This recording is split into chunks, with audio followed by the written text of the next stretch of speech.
मादरीहाट काम करके घर लौटने के दौरान हासीमारा सुभाषिनी आर्मी कैंप के पास सड़क दुर्घटना में एक युवक की मौत हो गई। मृत युवक का नाम दीपंकर सरकार था। वह कामाख्यागुड़ी का रहने वाला था। दीपंकर सरकार के भाई का कहना है कि हासीमारा में घर जाने के लिए गाड़ी का इंतजार करने के दौरान एक कार आकर उनके भाई को जोरदार टक्कर मारकर चली गई, जिसमें उनके भाई की मौके पर ही मौत हो गई। पुलिस द्वारा शव को उद्धार कर पोस्टमार्टम के लिए भेज दिया गया है।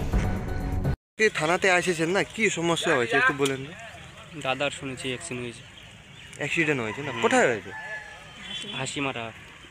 আপনার বাড়ি কোথায়? কামাখ্যাগুড়ি। কামাখ্যাগুড়ি থেকে হাসিমারা কি জন্য আসেছে? কে দাদা কাজ করতো? দাদা কাজ করতো। অ্যাক্সিডেন্টটা কোথায় হয়েছে? হাসিমারা। তার থাকতে হইলো হয়েছে এই সাথে মাদারিহাট বাড়ি আসতেছিল তখন অ্যাক্সিডেন্টটা হয়েছে। অ্যাক্সিডেন্টটা হাসিমারাতে হইলো না? হ্যাঁ। কাজটা কোথায় করে? মাদারিহাট। মাদারিহাট। কি দিয়ে অ্যাক্সিডেন্ট হয়েছে? শোনা গেছে বুলেরো। বুলেরো দিয়ে না? তোমার দাদা কোথায়, বাইকে ছিল? না না, রাস্তায় দাঁড়াইছে। ও রাস্তায় দাঁড়াইছিল, মায়েরে চলে গেছে গাড়ি। এখন থানাতে আসেছে না? দাদার নাম কি ছিল? দীপঙ্কর সরকার। দীপঙ্কর। তোমার নাম? গৌরব সরকার।